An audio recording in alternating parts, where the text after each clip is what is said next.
Hello and welcome to Byju's IAS. Let's get started and look into the first article. The first article is speaking about new IT rules.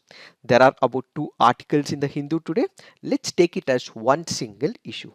In the past few years in India, social media platforms like Facebook, Instagram, Twitter have seen a phenomenal surge when it comes to its activities. To keep them accountable and responsible for the content that is hosted on these platforms, the Government of India had notified the Information Technology Guidelines for Intermediaries and Digital Media Ethics Code rules of 2021. What are these rules has been explained on 26th of February 2021 under the first topic, tighter norms in place for social media. Kindly look into this video and come back to the present discussion. When you look into the rules, there are three important aspects that a company had to establish. One is the Chief Compliance Officer. Who is this Chief Compliance Officer? He is a person who is supposed to execute and make sure that the rules given by the Government of India is implemented by that particular company.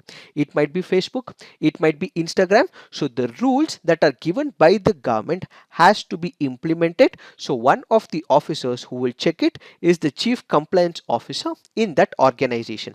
Then we have the nodal contact person. This person will coordinate with all the law enforcement agencies. Let's say we have the IB, or we have the RAW, or we have any other agencies. In case they require any of the information, or the law enforcement agencies require some information from these online sources, that is when the nodal contact person can be contacted from the organizational perspective and from the Government of India and the respective states perspective. Finally, what we have is the resident grievance officer. Who is this grievance officer?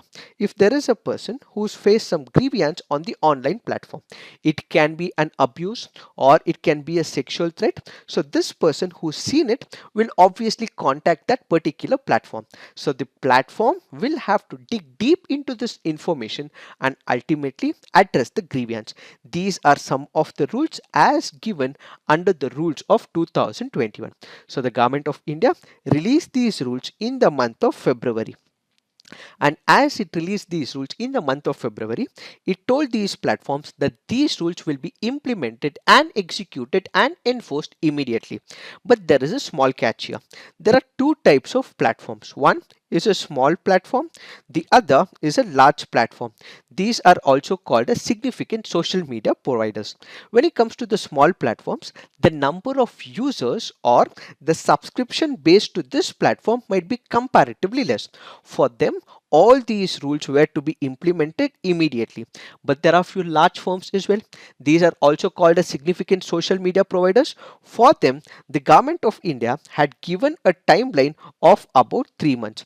So from February, there was a timeline that was given up until the month of May. And now, since it is May, they have finished these 3 months. So all these companies will have to comply by the rules of 2021. So in the present situation, the article goes on to say a vast majority of the platforms are yet to comply with the rules. What is the consequences in case these companies don't comply with the rules as envisaged by the Government of India? The first consequences we do not know about it. Why? Because what would happen is yet not clarified by the Government of India. So the immediate consequence of non-compliance is yet to be notified by the Government of India. But few of the commentators say that they might lose out on the safe harbor protection granted to them under Section 79 of the IT Act. Now you might ask me a question, what is this safe harbor protection? Let me explain this with the help of an example. We have Facebook, which is acting as an intermediary. I am a person who is using this particular platform. I might write an article and post it on FB. This article that I have written might instigate certain section of the people, and it might also create riot as well. So who is to be blamed for this? It is me who is supposed to be blamed. Why? Because I have written the article. But because it is posted on FB, Facebook will not have any liability on it. In case it is a person who's posted something, written an article, that person will be held liable, and it is not Facebook. Similarly, you might post a video on YouTube or you might post a reel on Instagram, or you might write a caption on Twitter as well. These platforms and the intermediaries will not be held criminally or in a civil nature. They would not be liable. The person who's posted it would be liable. That is what is called as safe harbor protection. Let me give you more examples. Let's say you're using the internet. Let's say you're using Airtel broadband, or let's say you're using AC broadband, or it can be Geo broadband. You might be surfing about how to make a bomb. Will Airtel be liable for it? No, because they are only providing you what is called as the internet. But how you make use of it is up to you. So in case of any disturbance, the law enforcement agencies will catch that person who is using the internet services for a negative purpose or against the government as well. So what we have to understand is that the intermediary will be safe and will be kept away from the civil as well as the criminal liability. That is what is called as the safe harbor protection. So some of the commentators in the present situation say, if all these companies are violating and not implementing the new rules of 2021, the safe harbor protection will be completely eliminated or it can be removed. As a result, in the near future, the civil and criminal liability may have to be faced by this particular intermediary. So the intermediaries will now open up to more liabilities, civil or criminal in nature, which is done by a third party, which is not owned by Facebook. How have companies reacted to it? When you look into Facebook, Facebook has said it will comply with the provisions of the revised IT rules. When we look into Telegram, it has complied with almost all the new IT laws, it says. Then we have the Indian microblogging platform called as Ku. It has said that it will meet all the compliance requirements as well. And the only confusion right now is with respect to Twitter and WhatsApp. They have said that they would be implementing and have not commented on this particular issue as of now. Now the question is, what are the concerns because of these rules come up by the government of India? The first important factor is this will worsen the situation between the government of India and the intermediaries. Why? Because the government of India and Twitter are already in a kind of a tussle. So there is an imbroglio that is going on right now. And as a result, what we actually see, the relationship between the government of India and these intermediaries may further widen, and this could lead to more misunderstanding between these two parties. Followed by this, whenever there is a rule that has to come in place, the stakeholder approach will have to taken into picture. Public will have to be consulted. The intermediaries will have to be consulted. But when these rules were drafted, the public consultation did not happen. The intermediaries were not consulted. On a whole, the government of India has come up with a widened broadened vision of these rules, says this article. And when you look into this particular rules, they were supposed to have come up with the legislative action. What do we mean by legislative action? When you look into the organs of the state, what we have is the legislature, executive and judiciary. Let's forget about the judiciary for now. Who has to make the laws? It is the legislature. Who has to execute the laws? It is the executive. But the executive also have something called as the delegated legislation. What is this delegated legislation? The skeletal structure to a particular law will be provided by the legislature, but the rules will have to be drafted by the executive. Since the government of India has made it under the rules section, ideally it should have been the job role of the legislature where the law had to be passed or amendments had to be brought about. But since it has taken the route of rules, it is violating the legislative action of the legislature, is one of the other criticisms. So these are the criticisms with respect to this article. So going forward, what needs to be done? These companies and the public consultation will have to be taken. The companies will also have to be taken on board as well, and at the same time these companies as of now will have to implement these laws. So they have to implement these laws, but if they have the issue, they have to head to the court of law.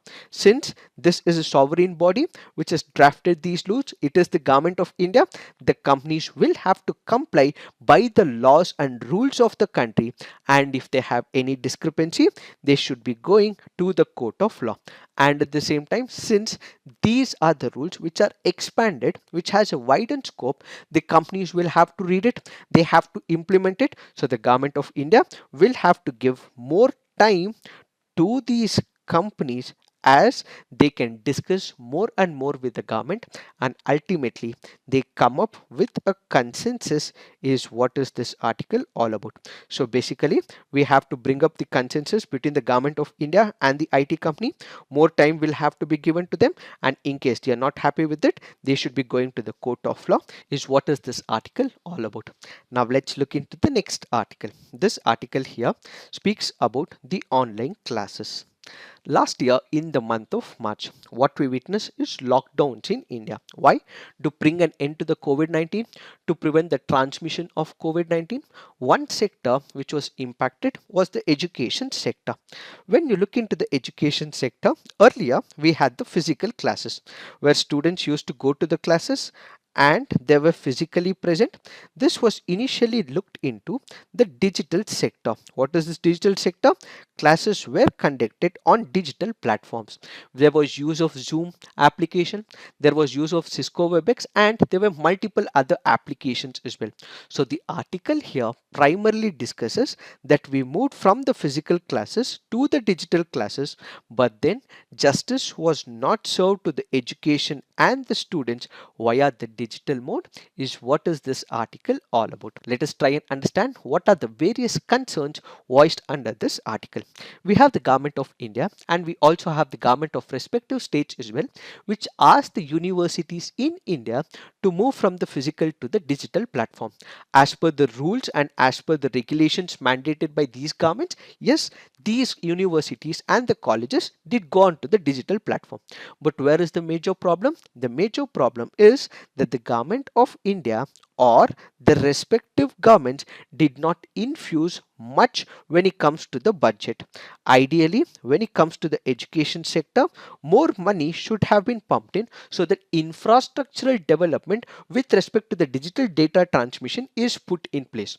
But ideally, what was supposed to have done is not being put. So the budget constraint is the major issue, is the first concern. Followed by this, when you are going to a digital platform, what you require is the infrastructure. Do we have the enough infrastructure? No, says this article.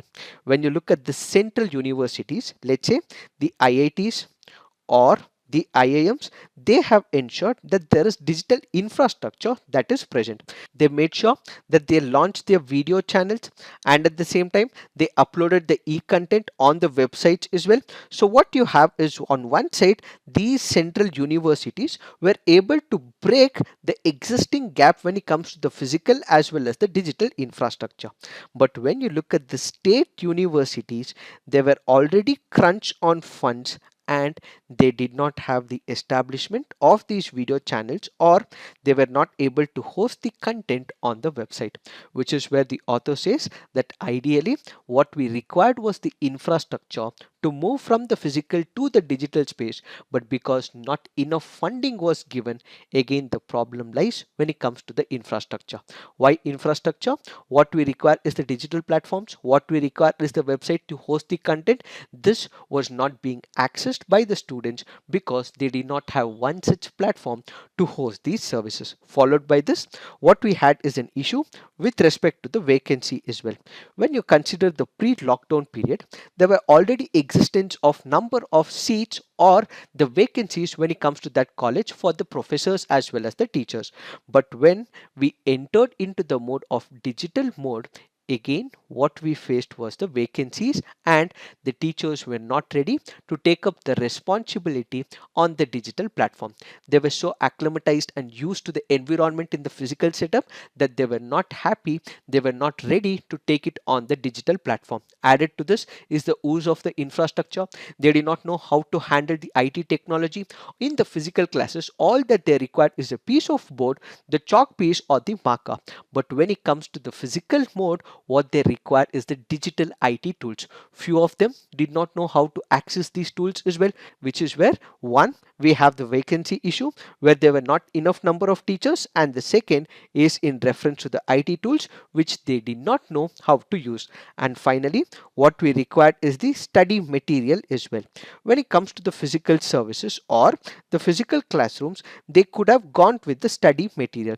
They would have easily got the books as well. They could have gone to the library as well. They could have borrowed the books from the library. But now there are teachers who are uploading the PPTs, but this is not sufficing. What was given at the physical services is the major concern.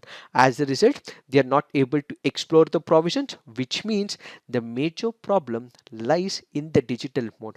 Apart from this, when you look at the laboratory settings in the physical services, what you require is the exposure to the lab. Even if you conduct classes online, the real-time experience with the lab cannot be felt when it comes to the online modem. So what does the author suggest? In order to overcome this particular issue, a transition from the conventional class teaching to the online education, this has to be done on a phased manner.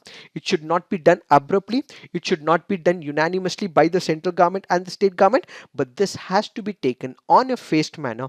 How do they do it? State universities will first have to equip the infrastructure.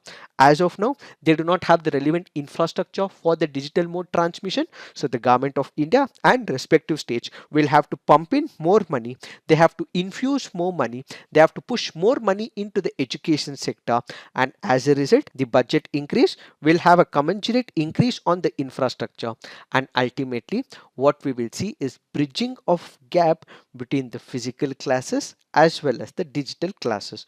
So going forward, financial aid will have to be given to the state universities. They should be provided appropriate IT tools. Incentives have to be given if they have to buy some IT tools and platforms, and ultimately they also have to be taught how to use these IT tools as well, because most of the teachers are used to the traditional way of explaining. They might not know how to teach on the IT tools. So an exercise or training will also have to be given to the teachers as well.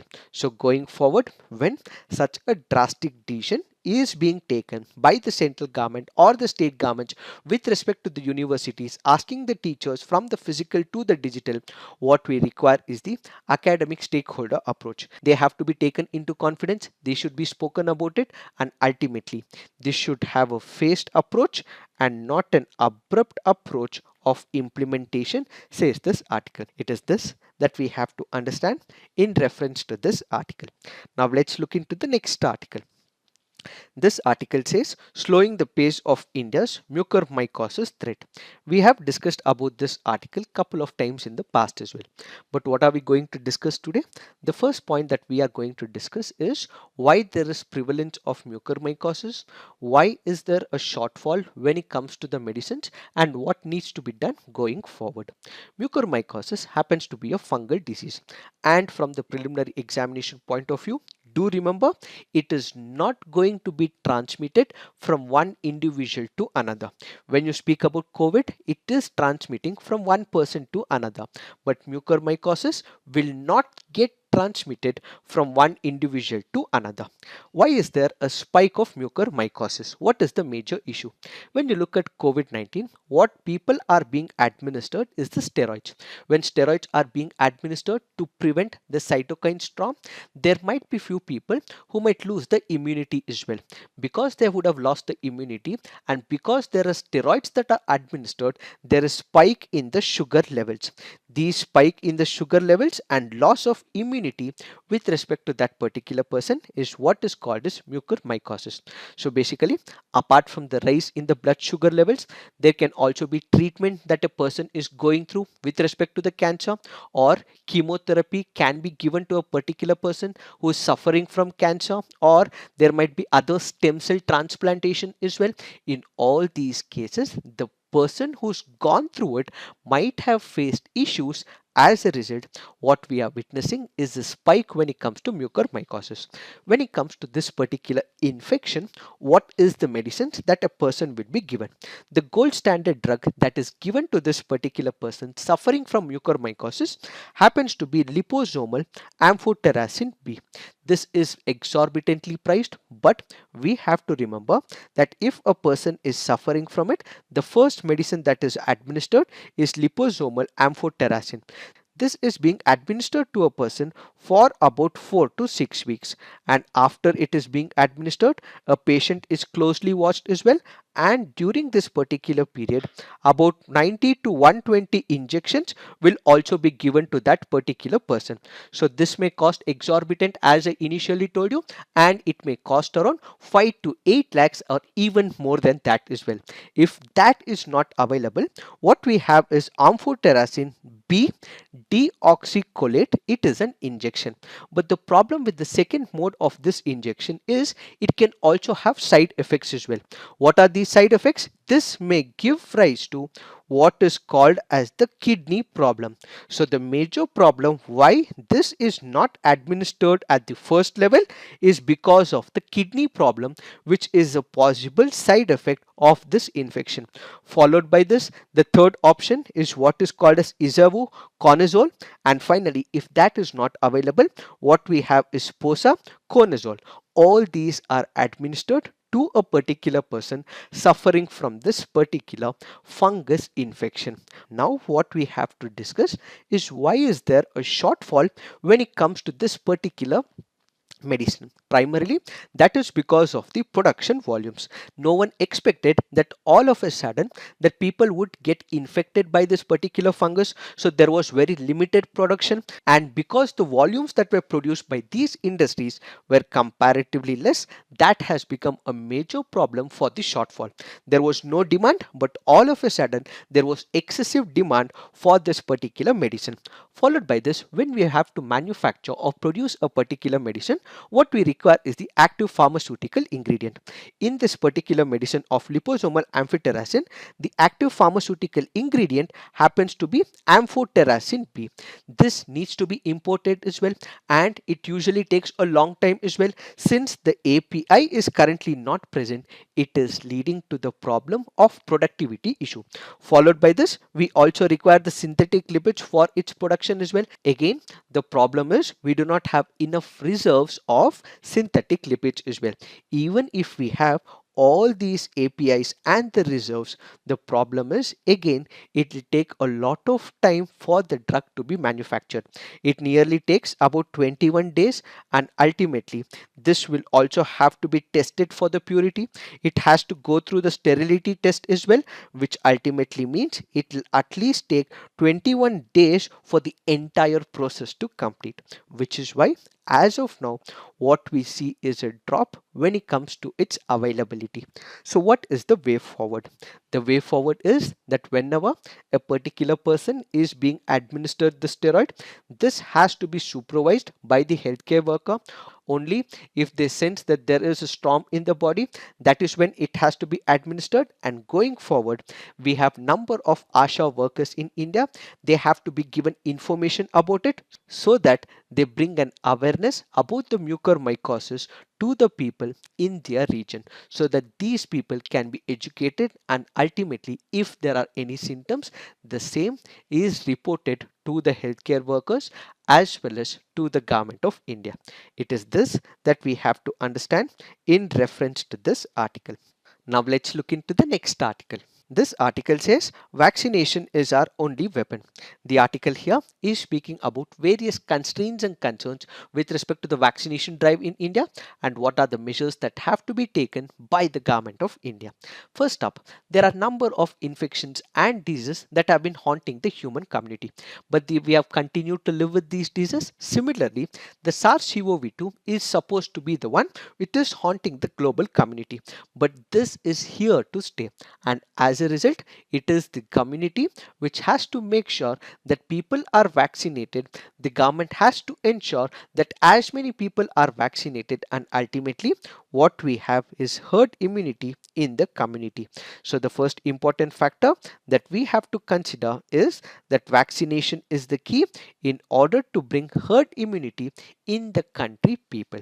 As a result, the government has the prerogative to buy and manufacture as many vaccines as possible so that the herd immunity is ultimately present in the country.